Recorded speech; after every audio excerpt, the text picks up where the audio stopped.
Welcome to the podcast of MotorWeek, television's original automotive magazine.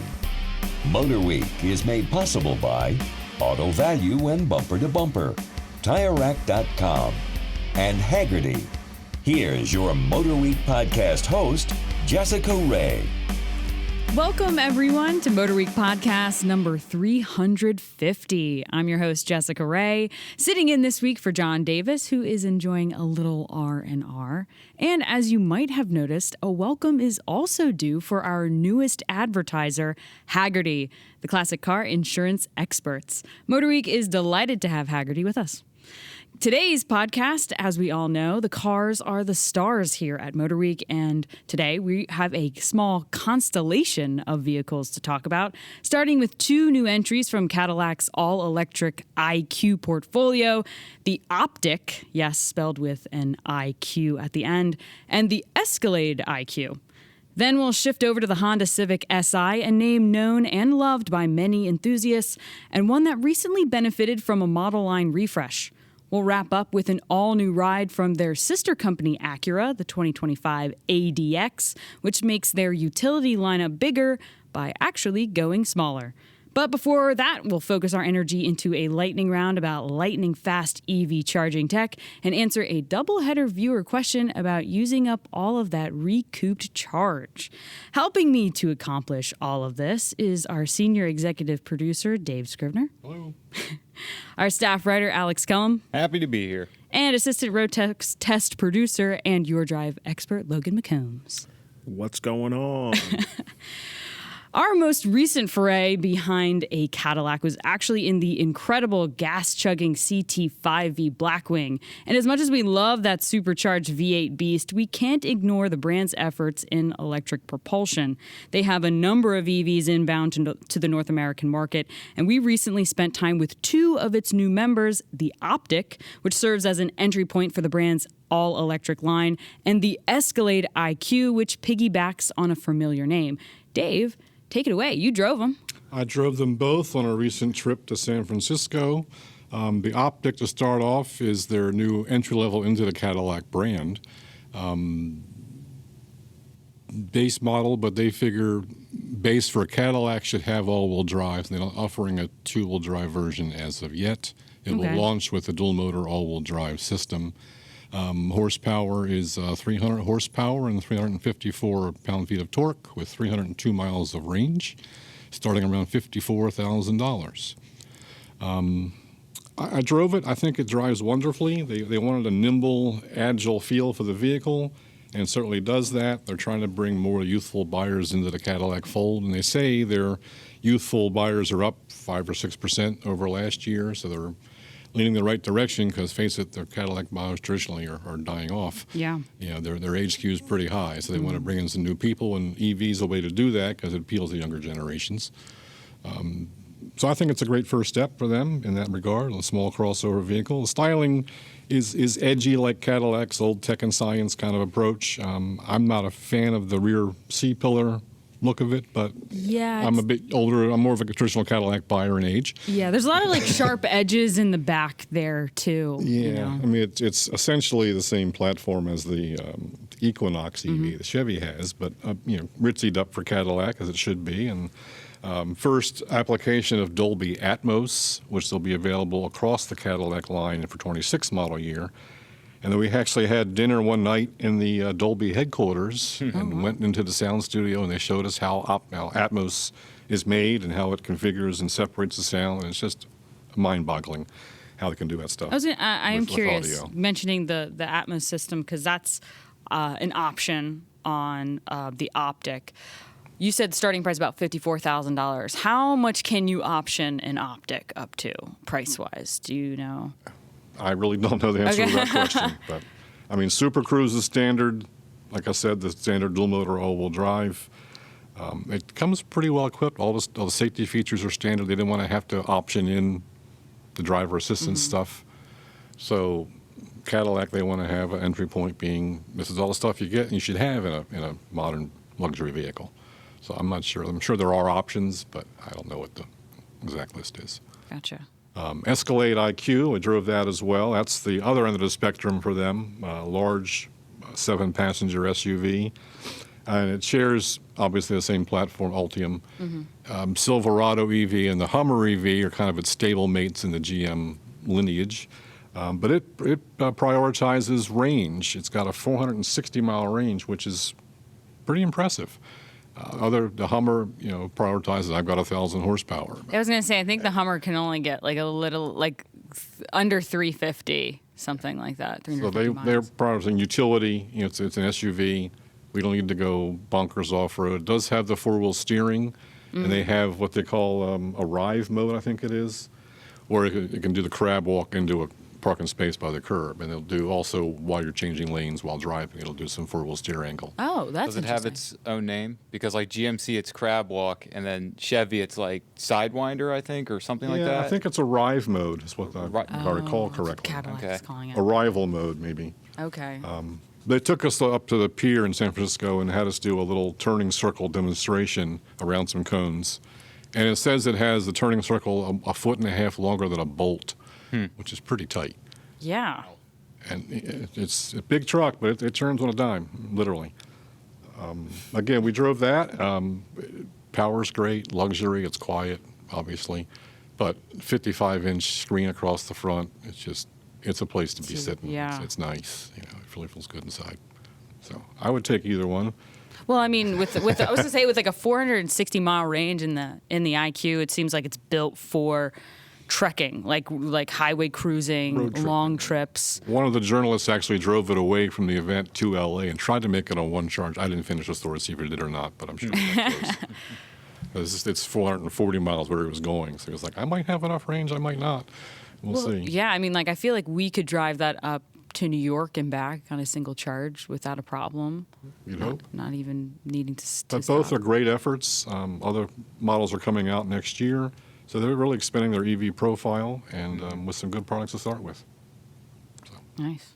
good for Cadillac. Yeah. Alex, any thoughts? Yeah, pretty rad. It's about the same size as the internal combustion Escalade. And good news for everyone out there, if you were thinking, man, I like that Escalade IQ, but it's just not big enough.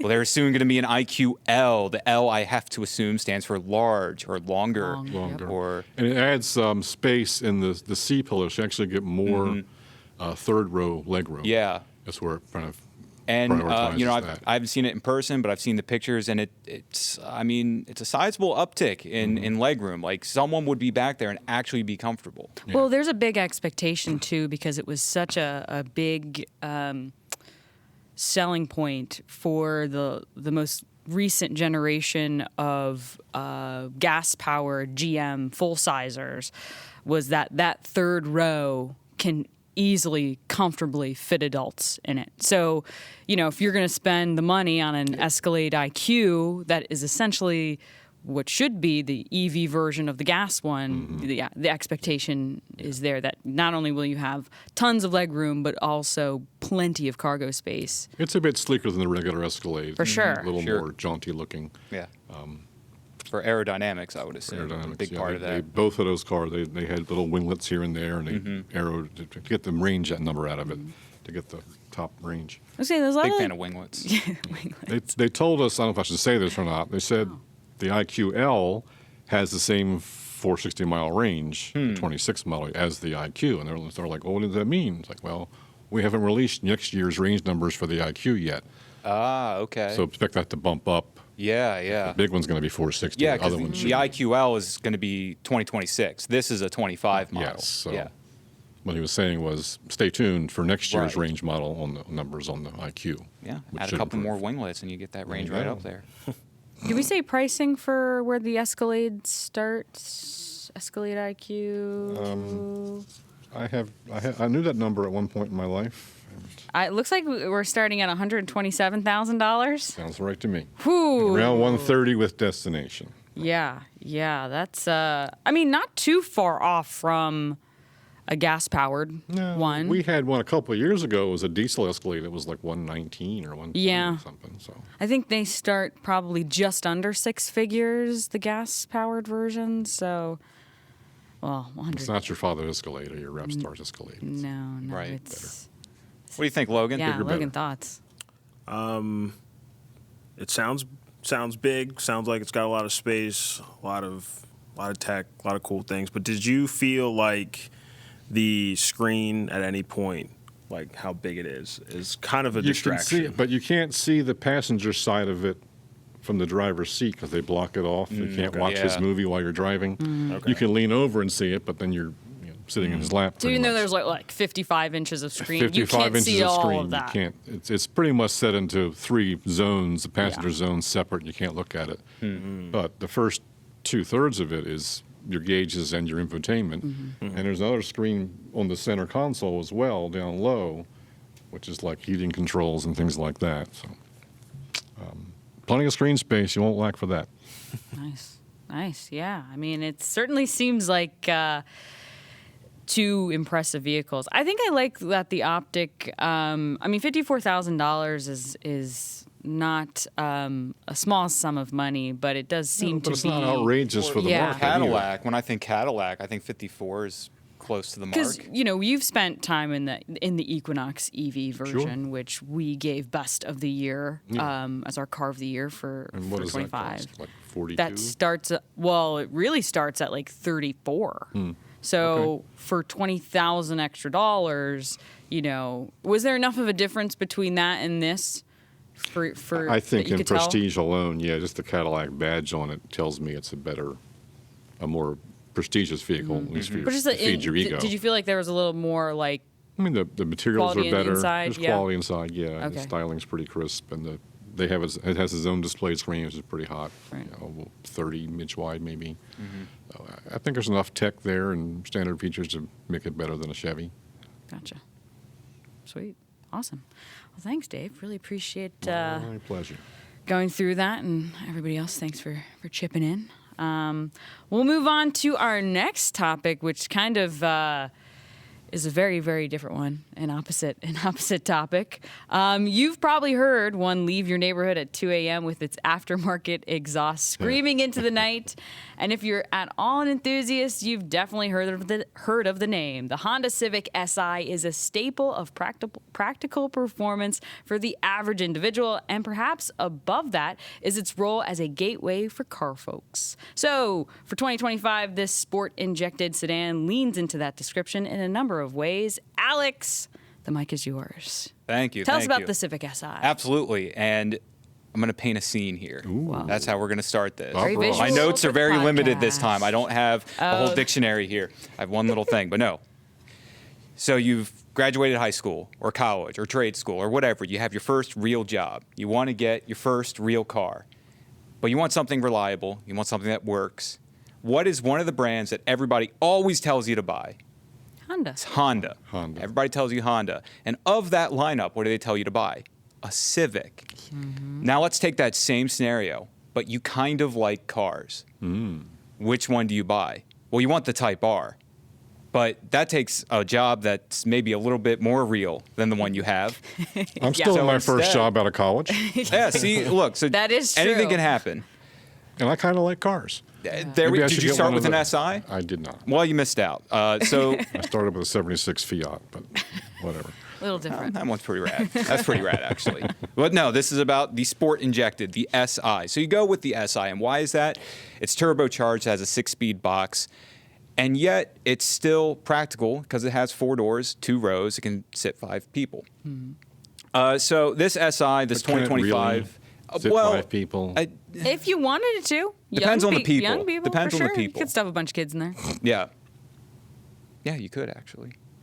But yeah, so going into what makes the SI an enthusiast car or a practical enthusiast car, it starts with the engine. It's a 1.5 liter turbo 4, 200 horsepower, which is, and that's all front wheel drive. It's enough for you to have fun and to get into it. You can kind of get into the throttle. And when I drove it a bit, it's not like there's a ton of turbo lag. It's not like you feel like you're suffering or you're dogging it or anything. not a super loud powertrain unless, as we mentioned, you put on a aftermarket exhaust of some kind because you really don't like your neighbors, or maybe your neighbors like your car and they want to hear it more. But it's enough, and 192 pound-feet of torque, like that's enough to feel it. But the big attraction here is the 6-speed manual.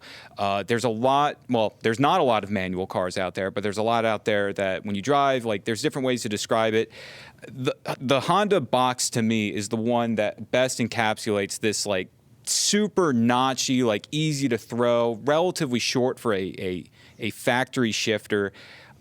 Really, really, really good transmission. The clutch is very lightweight, which is actually something that I don't care for, but I think new buyers, new manual drivers will appreciate. And that's another part of the SI here that I think is really one of the big things.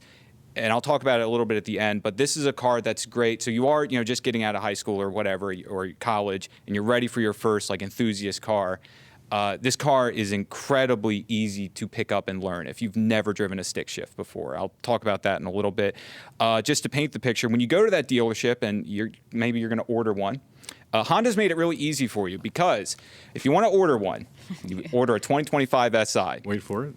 You get one powertrain. It's the 1.5-liter Turbo 4. Then you go to the design tab. There are 4 colors, Ooh. 2 of which are included, 2 of which you have to pay extra for. What are I the think colors? it's, What? Black, white, black, red? white, red, and urban gray. Okay. Of course, yeah. it's gray. Yeah. Which is a little bit of a miss. They had like a blue at I one point. love They had that blue orange. that you can get. They had some good colors. If you want blue, go get a Type R. Go to the interior. There's basically no option. It's the red sport seats, which now for 2025, not only do they look cool, but they are heated as standard. So that is now standard equipment. But they're red. Well, they're like a red and black kind of checkery sort Okay. of pattern. It's Ick. they're scoffing a little bit. I always say make mine blue, but Right. No, that's true. Yeah. Wheels. You get 2 options, the stock ones or an additional pair, which I think costs like $1,800. Though now one of the packages you can get, and when I say one of, I mean the package you can get, is a $300 upgrade for high-performance summer tires. So you can get that from the factory now, which is super cool. That's actually not a bad price for. do they figure everyone's going to customize their car, so why go a bunch of factory Maybe options? they've added a bunch. There's always like all these accessories you can get with it afterwards, like miscellaneous things. Then obviously when you buy the car, like everybody on Instagram wants to sell you whatever modification for it and whatnot, and people will do it because once your first car, I lived it. Many of us have lived it. You want to tinker with it. You want to do stuff to it, and then 10 years later you look back at it and you go, "Wow, that was stupid." Oh, yeah. Yep. I've done a few of those in my day. Samesies. Some would say I'm doing it right now. So with this 2025 Civic, just all the Civics in general, they've benefited from a stiffer chassis, or a stiffer body structure, rather. And specifically with the SI, we have a retuned suspension. I could not sit here and tell you honestly whether this suspension is better than the SI from before or whatnot. But driving it, it's that perfect middle ground of like, it's comfortable, but once you lean into it in some of the corners, you still feel like you're having fun with it. You don't feel like you're getting beat up by it, but you also don't feel like you're completely missing out on being connected by the road. You're not fully suspended above it, right? Mm-hmm. And that's, some updated lighting elements, front and rear, new fascias, stuff like that. Get some nice exterior. All Civics for 25 get some really nice exterior updates that I think make it look better. The changes are small, almost infinitesimal. There's that word. You mispronounced it. I did? Oh, man. Infinitesimal. See, all right. That's why we have the head writer here. I'm We got the head writer, we got dude. head writer. Trust So, me. I'll put that blunder on the air. That's fine. I live for it. I got to be humbled every now and then. But that's pretty much it, except for, let me get back into what makes it such a good first manual, and it's because it has all of these different assists. So first, the clutch is very lightweight. Again, I don't particularly care for that, but the pickup point, it's not ambiguous. It's there. Like, you can learn it very easily. And I think some people, especially in daily traffic will probably appreciate that lighter clutch. There is something like a brake hold. So if you've never driven a manual, if you're on a hill or some sort of incline, you will roll because the vehicle, when you have the clutch in, is effectively in neutral at that point. I loved those when I was a teenager.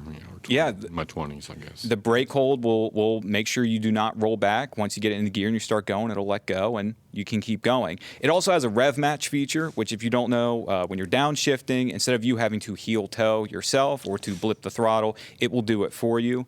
Can you turn that off? Yes, and that was actually where I was going to kind of end it before passing the mic to everybody else, is that all of these assists, well, not really the clutch, but all of these assists you can turn off. So the brake hold, there is a button down by the shifter where you can turn that off, which is super nice. The rev match, unfortunately, you have to menu dive a little bit through the infotainment. Remember it was our like TSX was like that. Yeah, and it was like that in the Integra long term we had recently. So you do kind of have to do that a little bit, but that's something that like you turn off. You're not toggling it probably when you're driving. No, you're not. And then you don't Whenever change it. Greg drove the car and I followed him, I had to go to the menu and turn it off because he always had it on. Yeah. So I was like, turn that crap off. If you turn the car off, turn it back on, is it something you have to turn off? No, so it will save your setting. I know it'll save your settings for the rev match. I think the brake hold you might have to turn off again. Okay. I can't recall on the brake hold, but again, that one's just a button that you press. And I mean, it's not a terrible feature to have on. No, exactly. It's pretty nifty. And it has shift lights. Remember that? Oh, yeah. Remember we were messing with that in the Yeah. parking lot? Well, and then we went out on the road. But yeah, it's got the shift lights from the Type R, which is kind of like F1 style, where they close into the center. They go from red to yellow to, is it green or blue or something? Or maybe they're all red. I think it was all red. Was it all red? Okay, well, that's 2 for 2 lies right there. I'm just fired. I'm kind of winging it a little bit, but that's okay. Super cool feature. So if you do like to bang the gears a little bit, you'll get to see that animate, which is super fun. But that's what I have to report on the Civic Si. Does anyone have any? Back in the day, we had actual handbrakes. They're all e-brakes these that's days. another thing I'm not crazy about with this car is it's got the electronic handbrake, which is. I used to hold the handbrake up with the button push instead of the hill hold feature. Yeah. Just ease off the handbrake and take off from the stop on a hill was never a problem. So you can't do that anymore. So theoretically, you would have to use the brake hold. You'd have to use the brake. Yeah. Remember when Subaru first came out with that eons ago. I spent many a hairy moment at a stoplight in a Ferrari on a hill, like, oh, come on, baby, don't burn the clutch up and don't stall the car. And, So I like the hill hold feature myself. It's a good feature to have. Logan, any thoughts on the SI? It sounds like a Because cool car. you're a tinkerer. Yeah. You're a big tinkerer. So you'd This is model a clean immediately. slate. No, it is, and we've seen already in the aftermarket world of a lot of people, taking them apart and seeing what they're capable of, doing turbo swaps on them. I definitely, kind of like you were saying, like it's a car you can bang gears in, you can have a lot of fun, but you can put your foot to the floor, but you're not like flying down the road. Right. You can have spirited driving, you can drive with your friends, and it's a good With the right exhaust, you can sound like you are flying down the road, though. Right. But let me just ask. You're so familiar with that, with your car, aren't you? I know a thing or two about loud exhaust. You do. But Logan, you're the your drive expert. So what would you do to make this Civic Si your drive? Oh man. Ooh, that's a good question. I think I'd probably go. First thing is aesthetics. So you do your wheels, your tires. Sure. Aftermarket set of wheels, maybe some grippier tires. If I didn't do the optional sport tires, Maybe you wanted a different Powder coat tire under than the what they hood, everything offer. purple or green. could do that. I'd probably do some lowering springs or coil. I prefer coilovers, so I'd probably do coilovers. Of course, you got to do an exhaust. Yo, you have to. We've said it like 18 times this podcast. You got to do it at this point. And keep it simple. I think now with building cars, like if I was to build like another car, I'd probably be like a clean daily. And so wheels, tires. I've got a college-age son who just bought himself a '90s T-Bird, and he's talking about engine swapping and all this stuff. Dude, just drive the car. It's a lot of work. It's a lot of work. He It's a knows. lot of money. Logan knows. He's like just finishing up one. Yeah. It's your first car.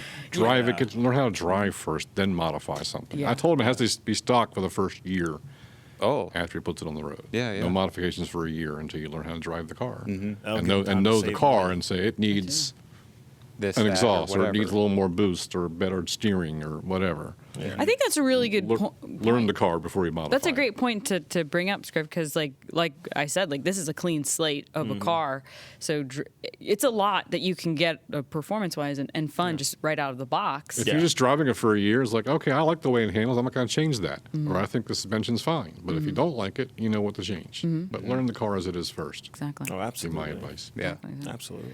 Scriv, you've driven a lot of Civics and I've driven a lot of a everything. number of Civic SIs over the years. What are your thoughts on this newest one? Again, a great step forward. I think it's I'm a little out of that age range. You know, I don't like the rev matching, and I'm not a Turbo 4 fan, and Yeah. all the stuff doesn't check my boxes. But it's always a fine effort. Honda's a great engineering company. And Yeah. Well, when you're ripping the seats out and putting blue ones in instead, you could They- also Hemi swap it. I could Be do done that. with it. I could do that. Or NSX swap it, you know. Yeah. Yeah.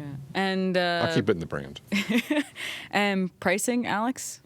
Oh yeah, so it's one trim. It starts at around $31,000, There you and go. you can add some options, as I've mentioned, but not a whole bunch. So low 30s, which I think makes it.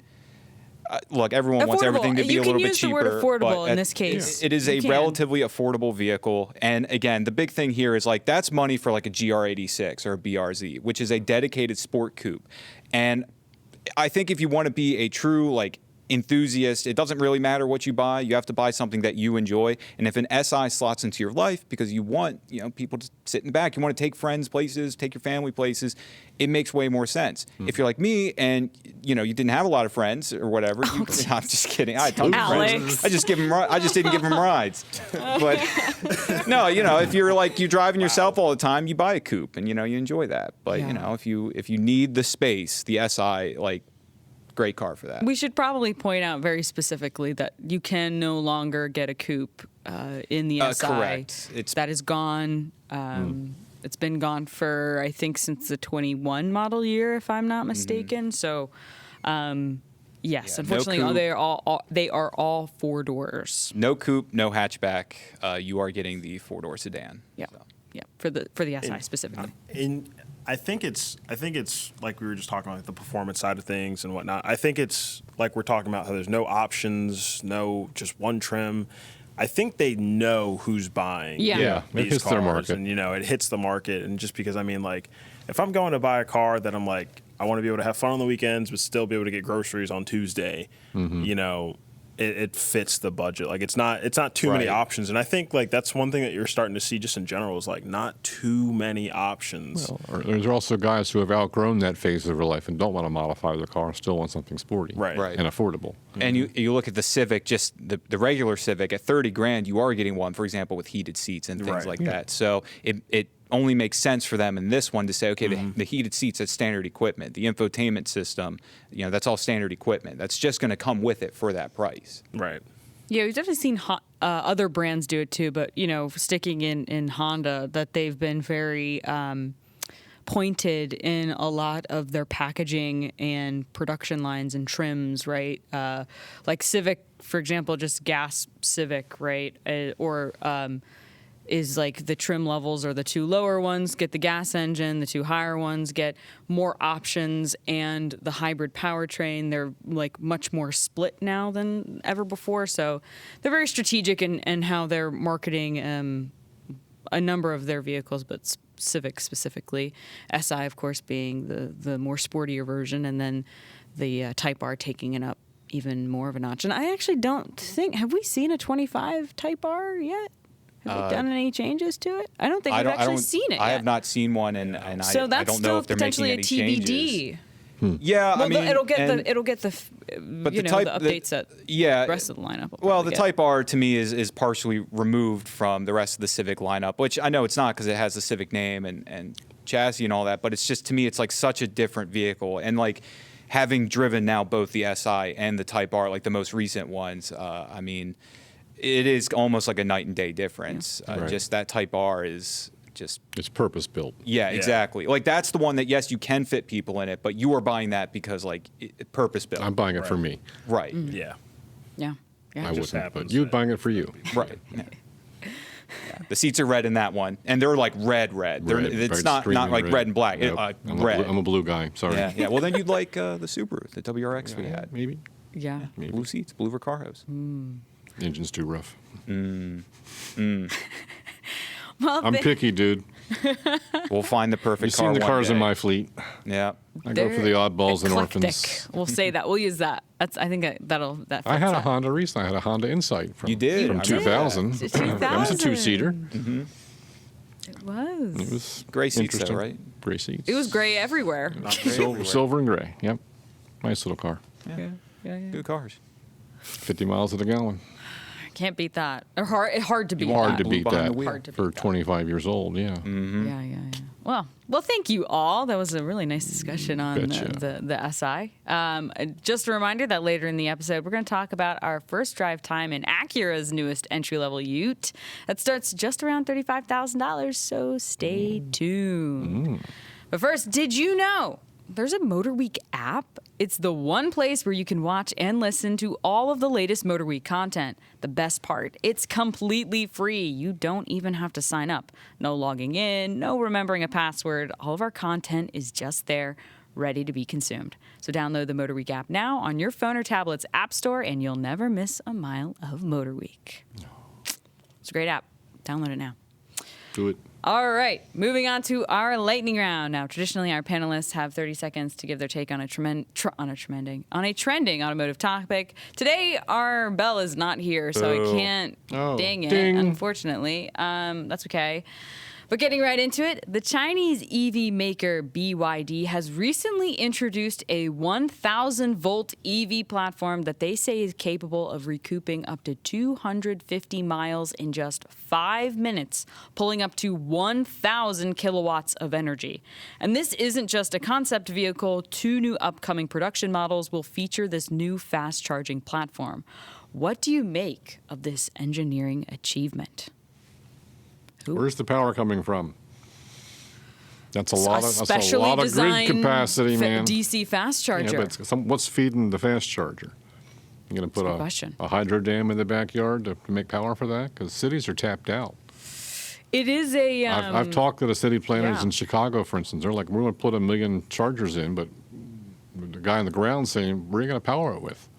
Yeah. It's all well and good to have an 800-volt architecture or a 1,000-volt architecture, but you got to get the power from somewhere. Well, we've talked about it before previously on the podcast because I think, this is infrastructure is such a big deal, and when it comes to EVs and educating the public on this, because there are concerns, this, Dave. I have been studying this topic for years. And so, we had a question once that was like, well, why can't I just install a DC fast charger in my house, like at my house? And it's, because residential homes are not at all wired or capable of pulling the amount of energy required to put out that amount of energy. And getting the permit to do that would be next to impossible. Yes. And there's we could probably give very, very general rates of like how expensive it is to install a DC fast charger, but we're talking 6 figures to install one of those. Yes, it is. Putting a level 2 charger at home is no worse than putting in an air compressor or a second clothes dryer. The capacity is there for most residential places to put in a level 2 charger. And that's perfect for most people who drive one. They can charge it overnight. That's all you need. Right. Why would you want a DC fast charger at home? Just because you can? It was kind of. I think it was just like. I think that's like ridiculous. I'm going to do this because I can at that point. Well, I think it was. I think it genuinely came from maybe a place. The question came from a place of just like not necessarily understanding the benefits of like the fact that a level 2 charger, like imagine you had a gas pump in your house that just kept you at a full tank of gas every morning. That's what a level 2 charger can do for you. So it really doesn't make sense. And actually using DC fast charging too much is actually bad for the battery system. It overheats it, overstresses it. Sorry. No. I'll stop. You can talk now. No, because I filmed a lovely, speaking of the app-only segment today. Yeah. And we talk about things. And who wrote that segment? Yeah, I don't know. Maybe Some was our schmuck- head writer Nah, guy. I think it was just some schmuck. But Some schmo. yeah, Stole it from Green Car Journal. yeah, right. But yeah, using a DC fast charger, as you so perfectly wrote it, will degrade the battery over time, or it runs the risk of doing that. You know, running down that life, And especially over charging time. it past 80%. It's just like a Right. cell phone Yeah, exactly. on a larger scale. Yeah.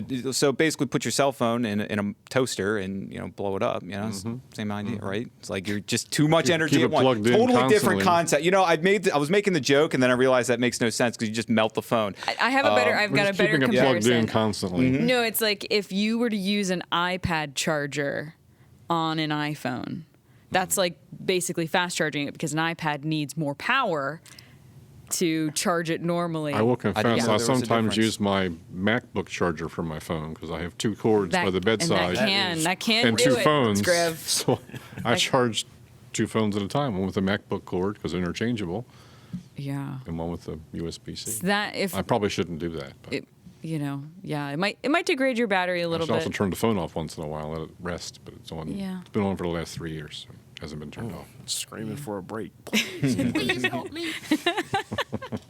Mercy, have mercy. But anyway, back to this engineering achievement, right? Right. You brought up a great point, Scriv, about Thank you. about where does this power come from? But let's talk about conceptually the fact that a consumer would be able to charge and get up to 250 miles of range in just 5 minutes. I That mean, what brings could it that into mean? gas station territory, and Well, people this- would accept that. This Yeah. means like from here to Florida or here to Roebling, down in Savannah, Georgia. If we drove an EV, you could stop, you pull off, you would get Hit gas. the Buc-ee's. Yep. Yeah. And you hit up Buc-ee's, hit the jerky wall, and then your electric vehicle's done charging. So just looking at it from that point of view, just the idea of 250 miles in 5 minutes, like that's great. That's great. That's great for EV buyers. But obviously there's just a lot of logistics that go into that, Yeah. People want that convenience of gas station quick charging. Yeah. And I think as battery technology continues to develop, they will get there with more efficient charging systems for batteries and more dense batteries or whatever it takes to let them More hold- winglets. Yeah. winglets, things like that. Yeah. I mean, I think we talked earlier about the Escalade IQ, right? 460-mile range, and that has some of the fastest charging that you can currently get Yeah, 800 in volt, right. 800 volts. So you can pull up to 350 kilowatts of, I mean, I'll of tell you, after juice. driving 460 miles, I want to take a break and Yeah. walk around a little bit and get some bite to eat. As far as I want to go on a charge or a Right. tank of gas. Right. I drive a lot of road trips here to Chicago, here to You do. Detroit, here to California. That's my limit for my old legs and my bladder, and I want to stop, take a breather. So that's plenty of range for me. If it Logan, didn't take 45 minutes to charge, I'd be happier. Logan, any thoughts? No, I think. No thoughts? Yeah, there are no thoughts here. No thoughts in this marble can. No, I think at its core, like what we're talking about here is like I think that's insanely cool. Like because like I think like for a lot of people, the biggest complaint is like sitting at a charger for 30 minutes. And let's say I'm 30 minutes away from home, and I got to stop and charge for 30 minutes. Now I've added an hour until I'm home. So being able to get 250 miles in just 5 minutes, that's It's a piece of cake. yeah, like that's a no-brainer. Like at that point, like if someone's on the edge of buying an EV, but they have the ability to do that, at that point, buy an EV. But I think then you start to get into the everything else, the infrastructure, the cost, how it's going to affect the battery, Yeah. And I think that's a problem for tomorrow. Right now, we can get 250 yeah. miles in 5 minutes. Yeah. So You can, but should you? Yeah. I mean, should you charge your iPhone with a MacBook charger? No, Hey, but well, mine's a Motorola. It's okay. Oh, It's more robust. than Cross pollinating. Yeah. It's more robust than one of those cheesy iPhones.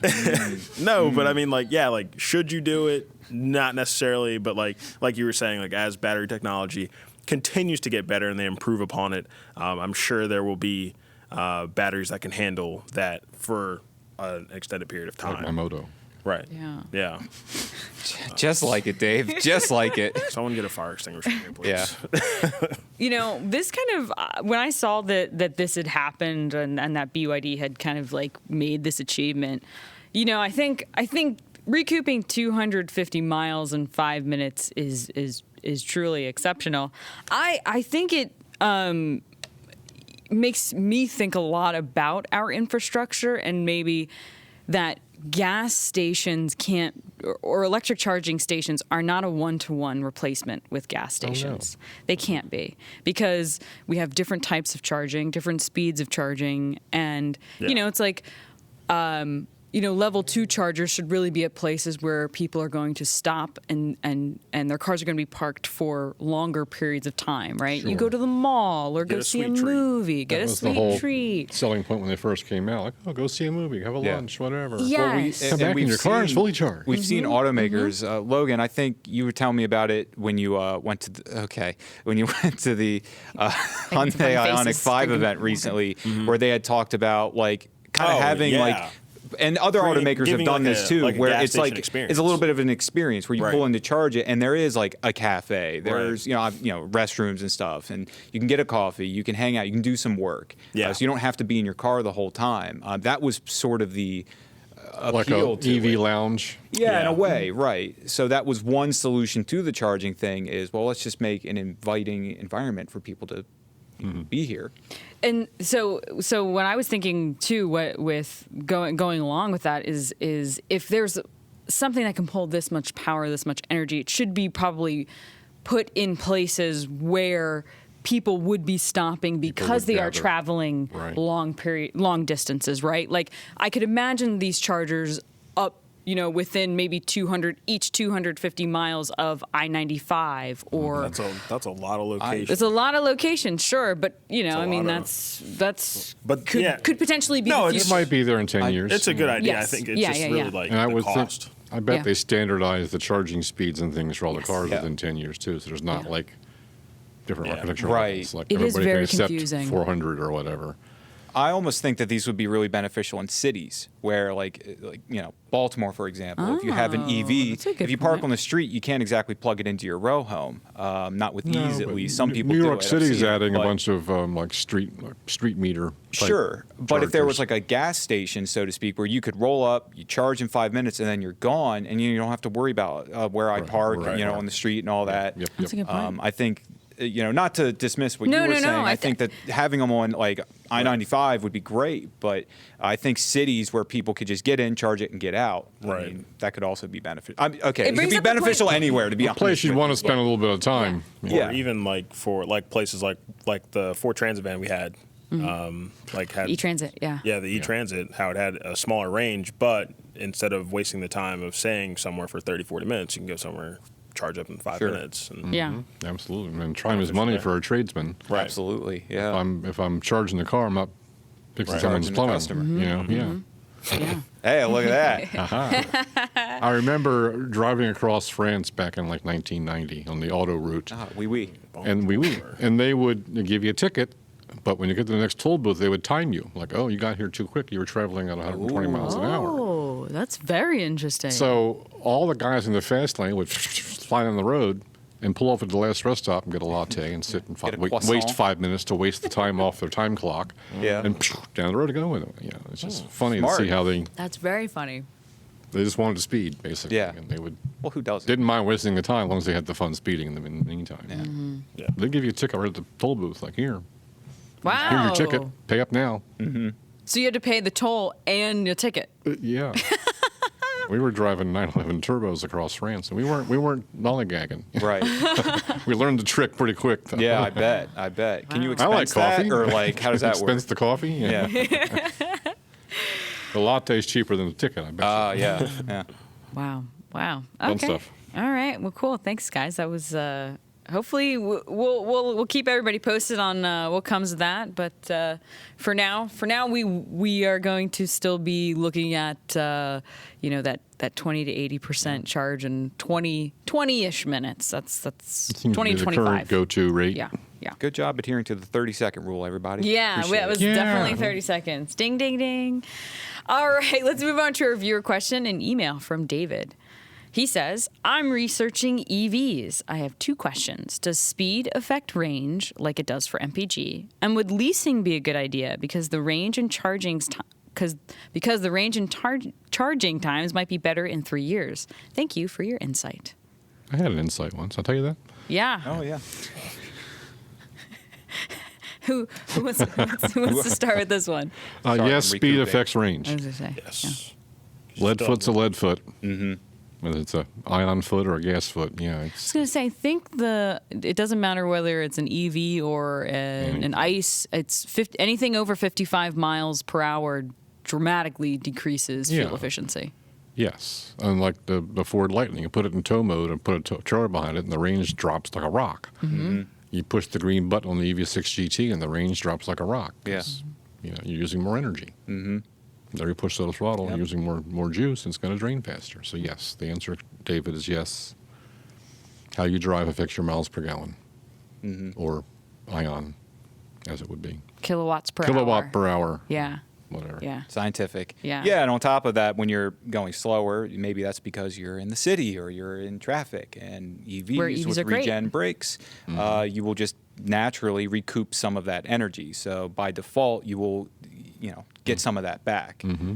So even though that's not exactly, because you're going slower, but same idea, just in that circumstance, you're going to get a little more energy back. So. Yeah, as opposed to leasing versus buying, if you're worried about battery degradation or charging range increasing in 3 years, then lease a car for 3 years and buy a new one, or lease a new one in 3 years. And at least at the time of recording this, lease deals on certain EVs are somewhat Competitive. attractive. Yeah, Yeah. I mean, there's some good options out there. We so. should bring in Steve, our old employee. Yeah.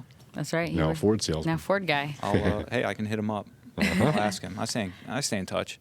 He might be listening to this right now, actually. But most EVs come with a 6-year, 100,000-mile battery warranty, so I wouldn't 8. worry so much, or 8. 8-year Honda. I wouldn't worry so much about the battery conking out in wrote that 3 segment? years.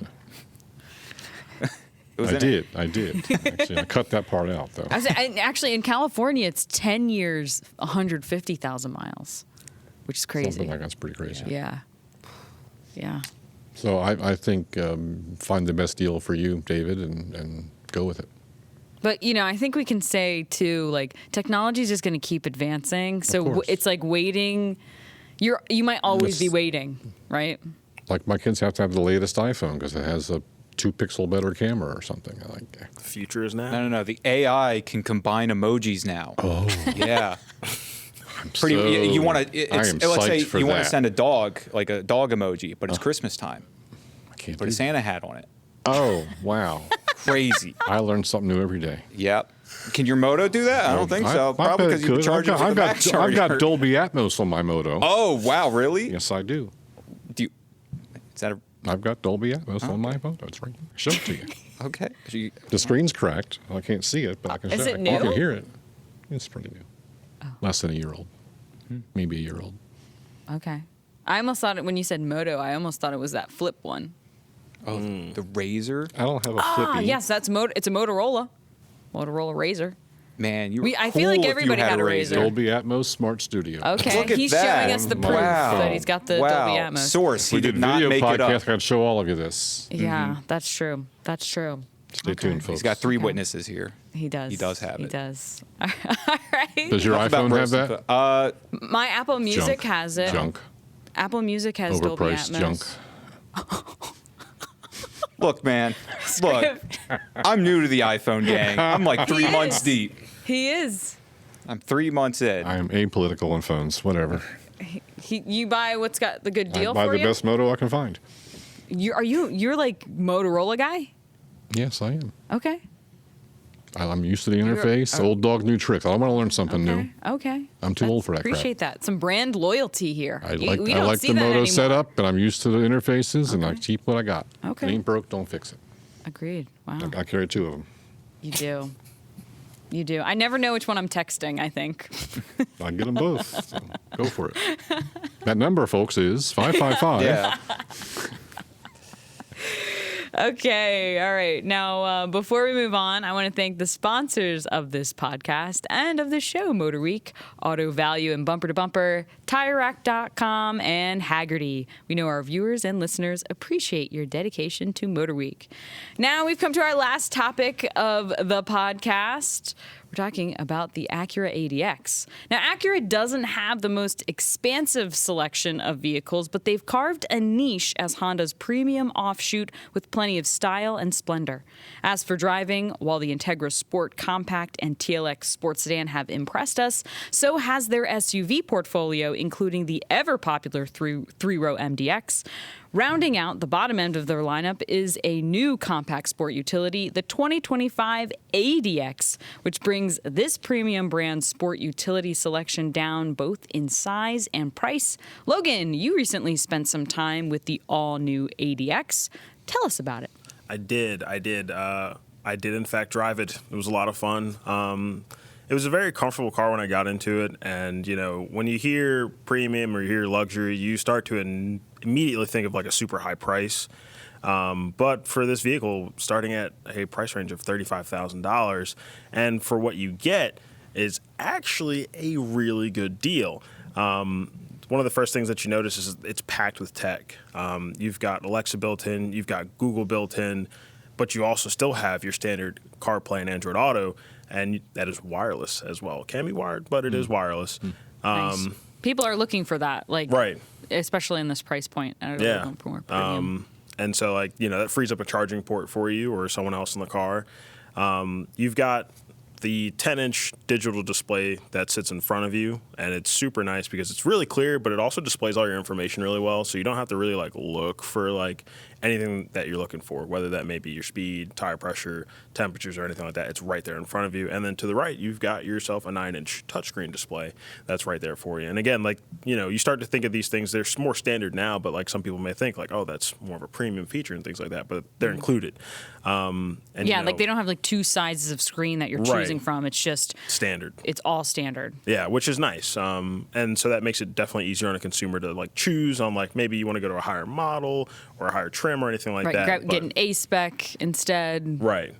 But, you know, one of the other things is like they kind of thought of it, you know, each consumer has different needs. You know, you may need all-wheel drive, which it does have the option for all-wheel drive, or you may not, and so you can get it in a front-wheel drive. I thought it was a very nice car. I thought it handled well. It drove well. I know some people may not be huge fans of the CVT transmissions, but, you know, accelerating from a stop, you know, was really nice. But one of the things that I noticed is that it does use engine braking to slow down. And so that was pretty cool, like going through the mountains and it, you know, not having to brake as much, which I thought was nice. And I think a lot of people would really appreciate that as well. Is there a shared Honda platform in the family? It's basically a I think the HRV shares. With that size. Yeah, it's very similar size. And even when you look at the dimensions with the RDX, which that's now sandwiched between the ADX and the MDX. The ADX actually isn't too far off in size. I think it loses some interior space, but like it's just a few inches shorter and a few inches shorter on both ends, height and length. So, yeah, HRV. Yeah, but I mean, their goal is to bring in a more youthful group to purchase the vehicle, and I mean, I think they've definitely hit the target or the idea for doing that. And I think, you know, it's got the tech, it's got the power. You know, it's 1.5 liter turbocharged, 190 horsepower. And I believe 179 pound-feet of torque. So, yep. I mean, it's got a little pep in its step, you know, and super comfortable. Questions, comments, concerns? Alex, any thoughts? When it comes to like the layout of like the infotainment and all that, were there physical buttons for the climate controls and whatnot? Or? So you do have a mixture of physical buttons, and you have, and so like you get in the car, you look right on the dash, and you look across, and you can go into your climate through the screen, but you can also do all that right there, like with physical buttons. So that's pretty cool. So like you don't have to worry about like menu diving or looking around for things. It's right there. I was gonna say, I think the setup is very similar to what is in the Integra, and which is very similar to the setup that's in the Civic, which is very similar to the setup that's in the HRV. I hate menu diving too. Yeah. There's not a trackpad, is there? For the negative Ghost Rider. Sweet. Track that to my rant and rave for Yeah, that is one thing, especially with the MDX and the RDX, well, and the TLX, the Acura infotainment. That touchpad is. Yeah. So it's good to see that it's not in this. Yeah, they made an effort to make it as like the usability like fluid, like it's simple. They wanted the driving experience to be like the first thing like you notice. Obviously, I mean you notice how like a car drives, but they really wanted you to feel immersed in it, like you're connected to the vehicle. And even in higher trims where when you step up to the A-spec model and whatnot, you get the B&O sound system that's throughout the vehicle. They've changed placements of speakers and whatnot to give you a better all-around sound when you're listening to music or podcast. If you're listening to the MotorWeek podcast, Podcasts are popular right here. Yeah. But no, I think they've picked a goal and they've picked a direction. I think it works really well for this vehicle. Nice. Scriv, any thoughts? Awesome, dude. No, I'm good. I would say you spent some. I remember when we had that TLX, and you spent a lot of time in that. I did. I drove it a couple of places in Chicago, probably, and a lot of road trips. Who knows? Maybe a long-term ADX could be in our future. Could be, yeah. That'll be a nice little. I would road trip around-towner. Yeah. I drove the TLX across that Texas ice storm a few years ago. You did. All-wheel drive, just keep on trucking. Slow and steady wins the race. That's right. Yeah, I guess that's also. I'm trying to remember if the HRV has all-wheel drive available. Hold up, I'm looking it up right now. This is live reporting, folks. Live reporting, It folks. does. Live, You can get all-wheel drive. I'm confusing it with the sedans, in which, like the Civic, you cannot get all-wheel drive in any of the. Right, that is front-wheel drive exclusive. Along with the Accord, so all of their SUVs do have available all-wheel drive. But, As they should. They definitely should.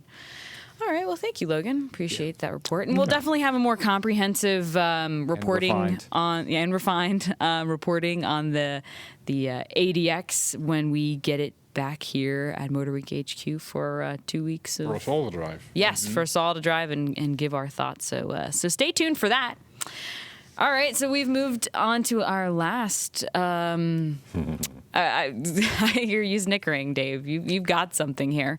Our rant or rave. For once, I have rants and raves. I was going to say, these two rants, are like really. almost never on. I'm Give just the floor gonna. to them. I'm just I gonna. store these up. Okay, Yeah, good. that's On good. podcast once every 6 months, so. I'm gonna give you the floor then, Dave. Menu diving. Okay. Polestar 3. Which has basically no physical buttons in that Basically vehicle. none. It was a 5-step process and a Google search to adjust the side view mirrors. Did you do that Google on your moto? Or? I did. Nice. That was great. It sounded great because of the It Atmos. sounded great, too. That's awesome, man. And the asterisks with the horsepower ratings for all the EVs.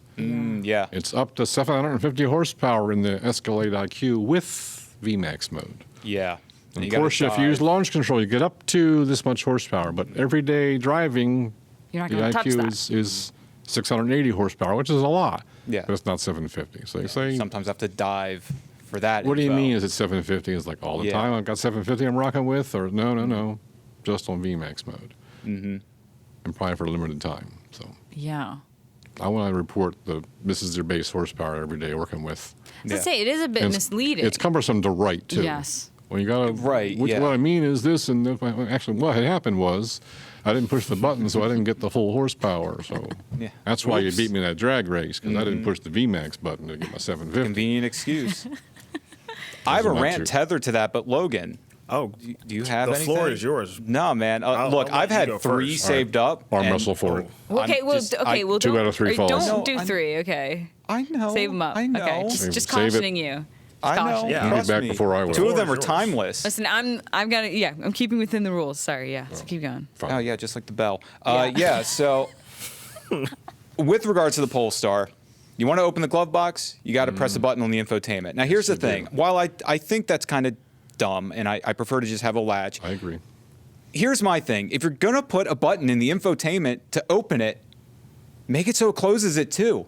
Because if I want to close it, I just have to reach over and close slap it it anyway. shut, yeah. So why wouldn't I just reach over and open it? Yeah. But you got to go for the Pick side one or view the other. mirrors. You go to the infotainment to find the menu to find the thing. It says go to steering wheel and push that button to actually adjust the mirror. Right. Oh, so the you have button to just See, I'm not mad about prime it, that. essentially. prime it to use the steering wheel button. Why don't you just make a button for it and skip the menu? Right. Well, I'm driving the car. I don't want to be spending looking at the menu over here and I just whatever.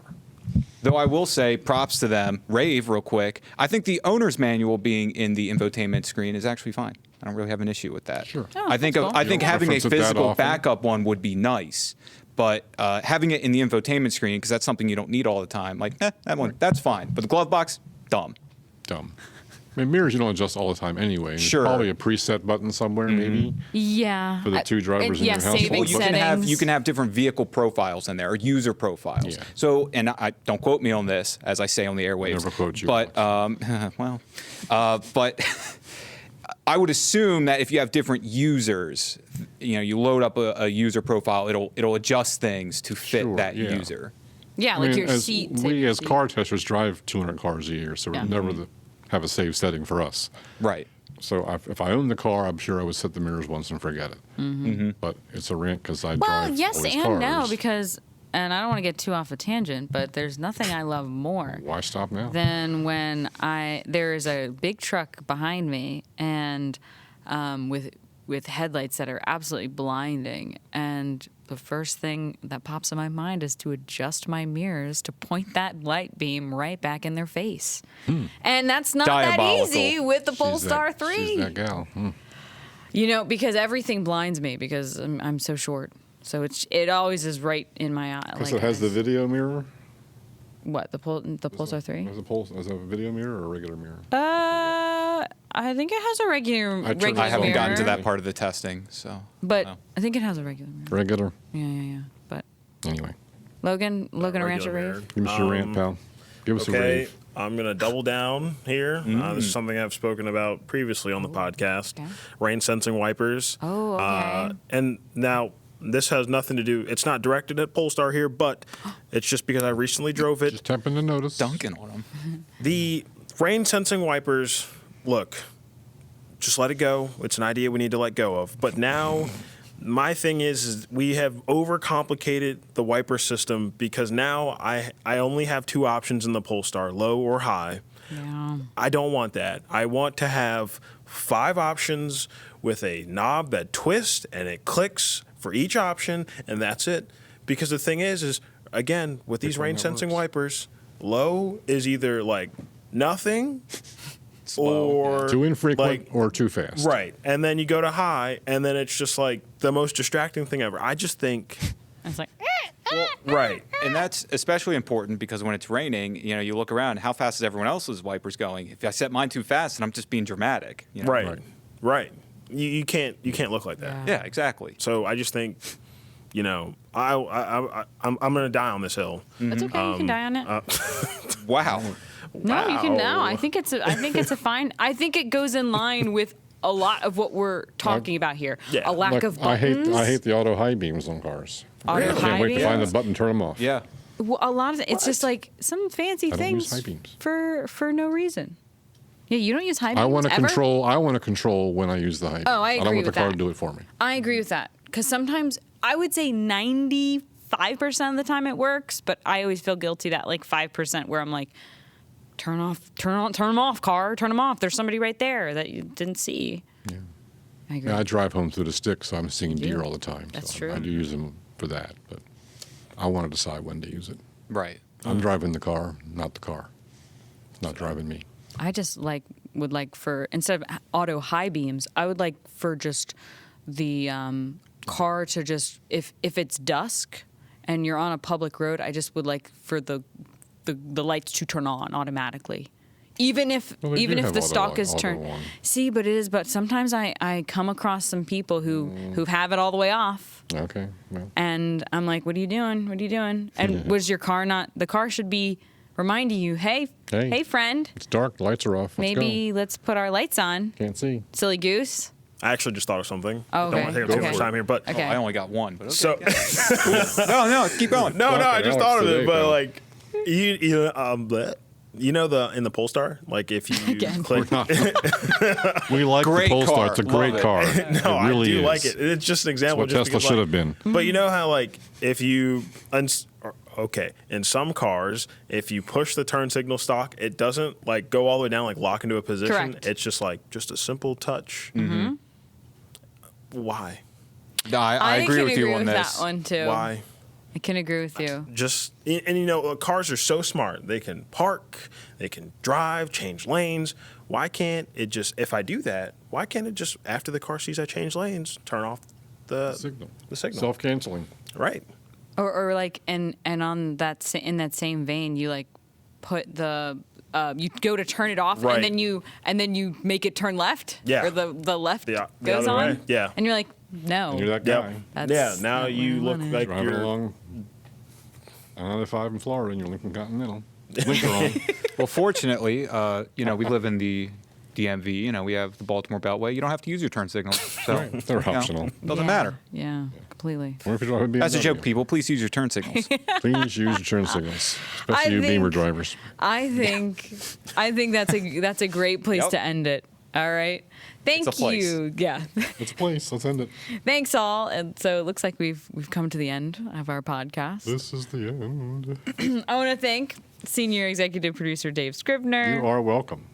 Staff Writer Alex Kellum, Anytime. our Assistant Road Test Producer and Your Drive Expert. I have Alex's name on here, which I don't know why. Logan McCombs. I'm Alex Kellum now. Oh. Now remember, you can catch new episodes of MotorWeek every single week on PBS stations nationwide. Visit motorweek.org/watch to find air dates, or head on over to our cable partner mavtv.com for their schedule. Now, if you've cut the cord, no worries. The PBS app is available for most smart TVs, and new episodes stream there for free. Plus, all of our reviews and feature story segments can be found on our YouTube channel, with new videos uploaded every Saturday morning for your viewing pleasure. Basically, if you have a screen, you can watch MotorWeek.